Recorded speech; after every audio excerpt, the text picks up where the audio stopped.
All right, Ace and I here at Blackjack's domain, the North Mound, as it were, and that is one side of the stoneworks. This is another side, potentially ramp kind of coming up in here. The solstice yesterday sets down this way, so we're kind of looking at that as an access point. There's a few stoneworks. This one is one of the first that I recognize as having some carvings of alternate nature. There's another huge stone under there, so there's some symmetry of large stoneworks.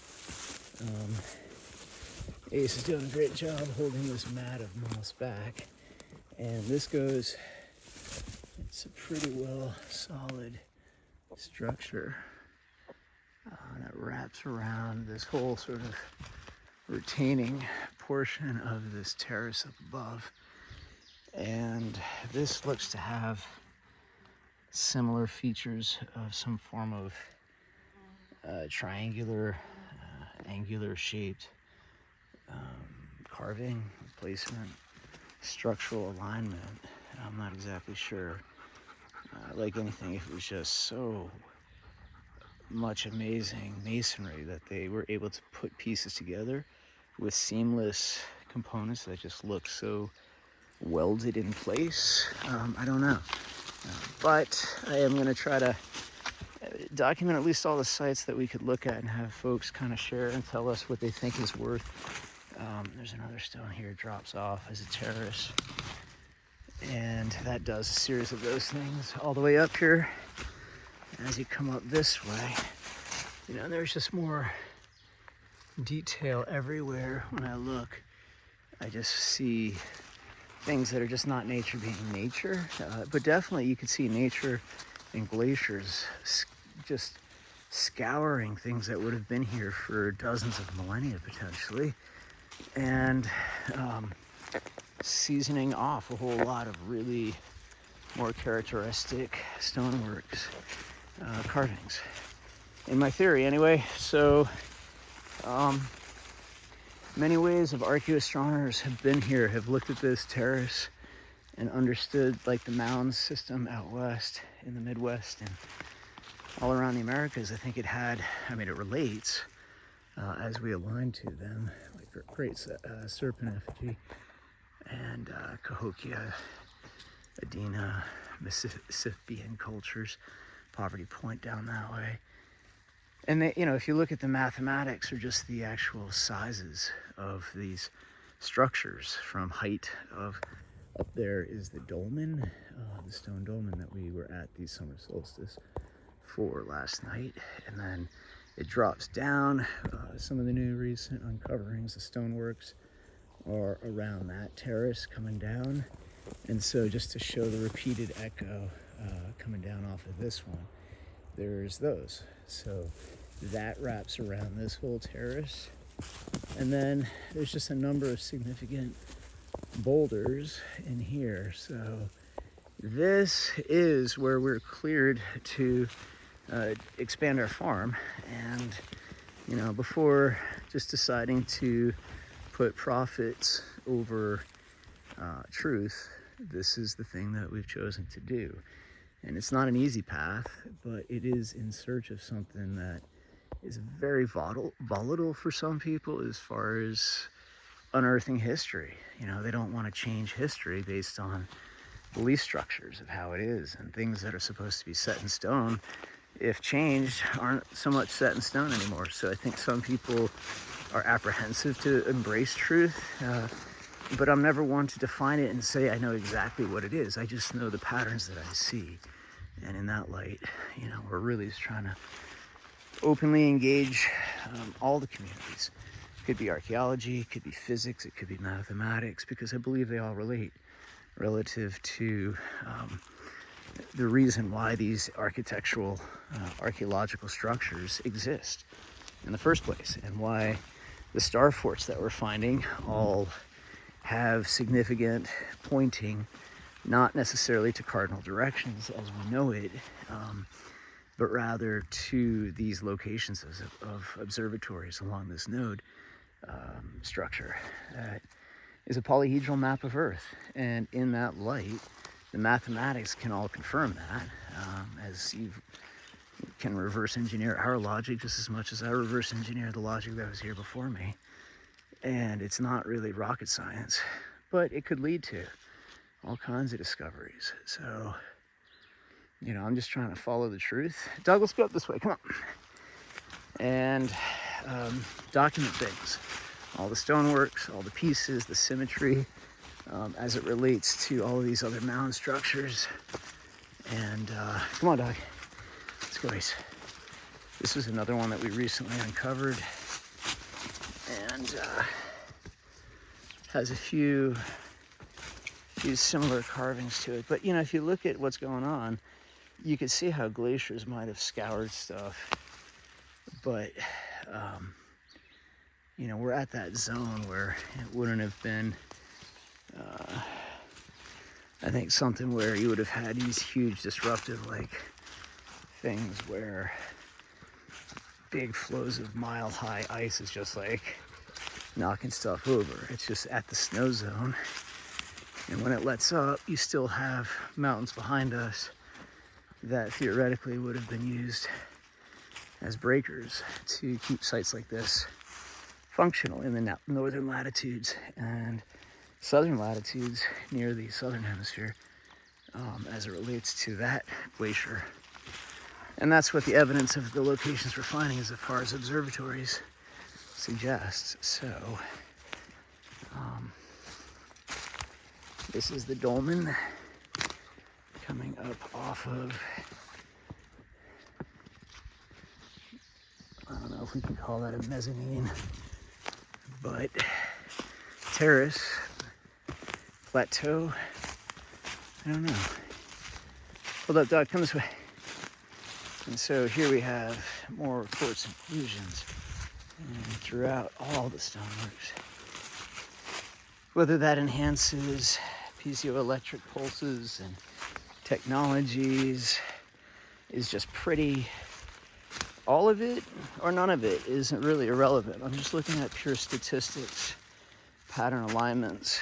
So, you know, here we have multiple terraces, tiers, stoneworks, dolmen, things that are pretty hard to just stack up in multiple occurrence and still have experts in archaeology reject showing up to try to unearth what's actually going on. Even when you're saying, look, I'm not trying to pretend I know what the truth is, but I'm guided by the data science. And in that light, it's hard to prove it wrong, because it's not built on this idea of faith or, you know, some metaphysical reality, which for me is actually very true, in the sense that when you see the levels of statistical confirmations in these alignments, it's hard not to see the sort of truth in a fundamental faith-based orientation without it being any specific God per se. It could be your God. And see what that does? It changes the context. And that's unfortunately human ego sometimes getting in the way of us all figuring out the bigger picture together. I guess that's the sermon part of my day.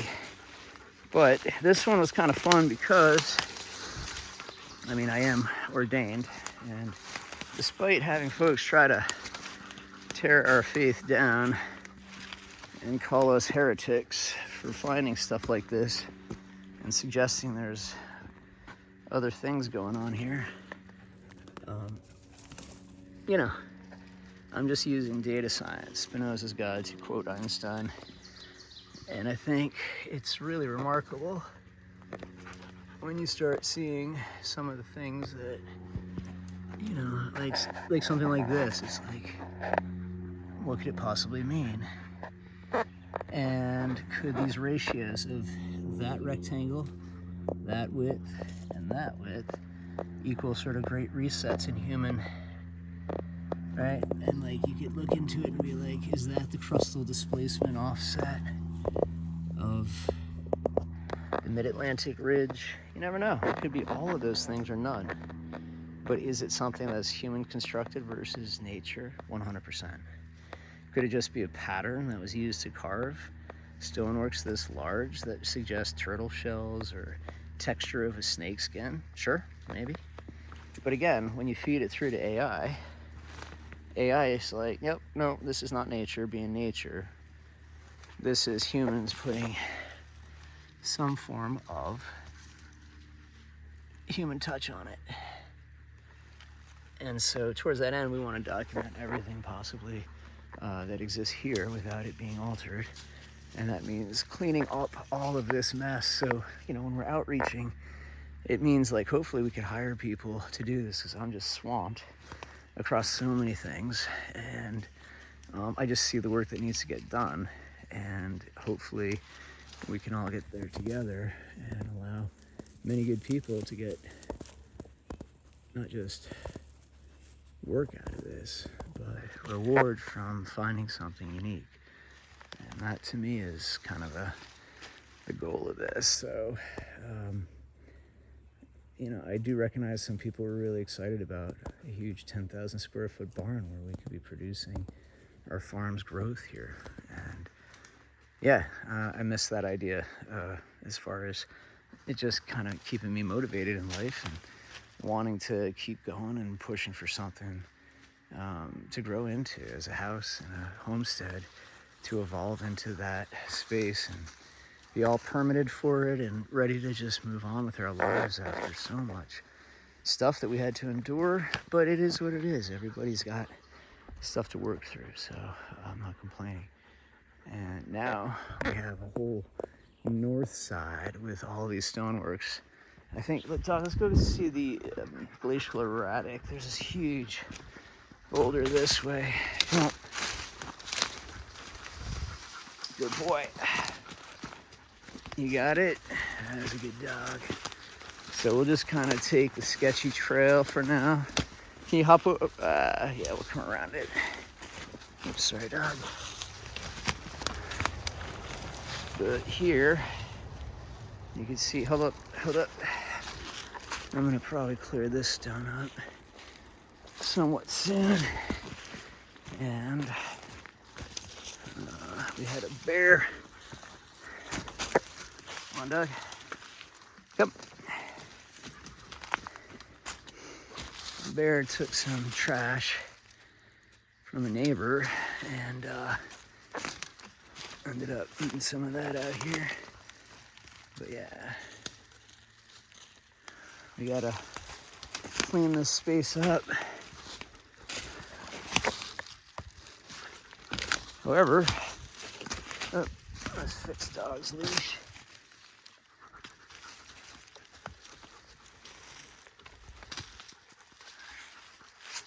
And then just kind of, right, so we're trying to keep the bears out. Stop. However, that is the huge boulder that is a glacial erratic. Some more on this side. And they all kind of like feather, similar like the structures that we have on the stone structures and the stoneworks. You can see like this almost like feathered point detail. Might as well just unearth it as we go here. Something like that, right? So these kinds of things are just all wrapped around this terrace so that there's like triangles going in as like almost like a claw or a dragon, or I'm not exactly sure the symbology, but it is definitely spiraling in those same chiral constructs. So again, rock is everywhere, but when you walk around, on one side you have that, on the other you have this, and it just does the whole path all the way up and around in tiers. So this is where the bear was dining. We have to do some work to make that not a repetitive thing. However, yeah, definitely getting some progress as far as the rock inventory. And come this way. Let's see. I think I've done this one before. And we'll come back up this way and sort of end up here. Careful, dog. Just reopening this part of the trail. And this one has, you can almost see a snake's head right there. The Ouroboros curling back around on itself. So from some angles I've looked at this and been like, oh, that's a snake curled up around. But dog, come. I'm getting chomped by some flies right now, so I don't have any citronella on. But yeah, these are all cleaning up nice. And so this right here would be looking up at that solstice sunrise. So comes through here, and then I think it arcs over the dolmen and then goes out to where we started this tour, to the solstice sunset. So that's kind of the solar solstice azimuth. All right, so there's your sun today. It's a little bit past the noon hour. It would have been a little bit higher. And I'm not being hyper precise or making really specific claims as to eras or epochs of when things were built.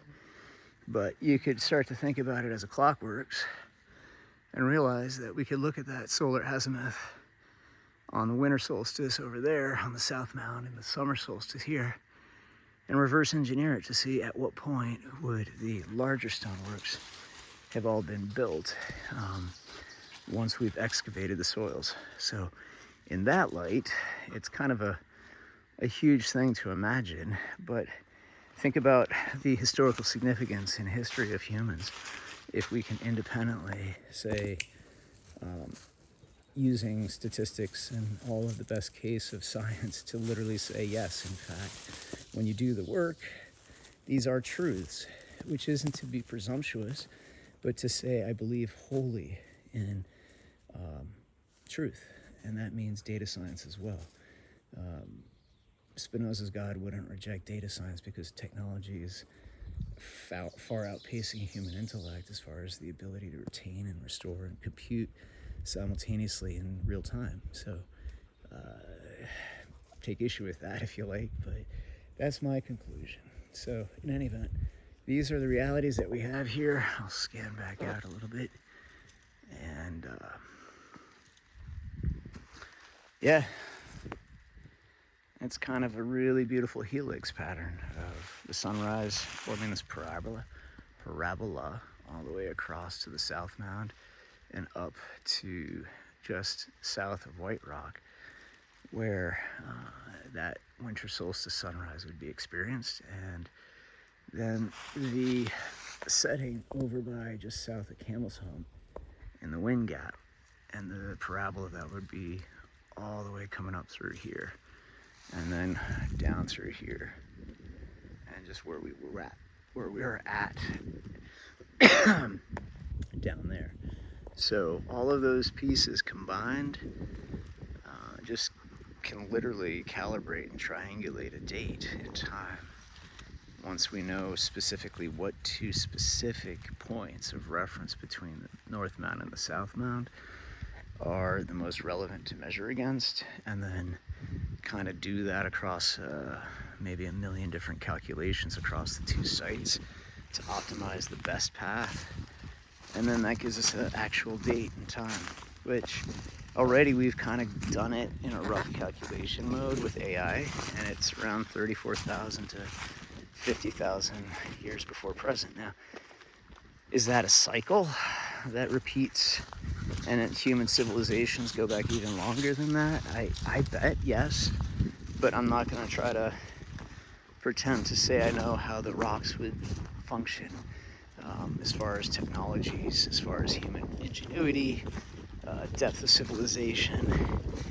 I sometimes think about if the oil that we use is not just millions of years old carbon material breaking down, but literally things much more recent, including our ancestors. I'm kidding, not kidding. But these are the kinds of things where we were just so insistent that we know everything as humans, and I keep finding like these things that suggest otherwise, which isn't to say I question everything, but I kind of do now, and in a good way. I'm looking for truth at all costs, and sometimes it's a tall order, because sometimes it does come with significant costs of people wanting to silence you. And in any event, that's the tour. 21 minutes from Blackjack's domain. Wishing everyone peace, health, happiness, and may this year ahead be good for everybody. I think with the summer solstice marking the halfway point, I'm looking forward to things ahead more than backwards at things that were. So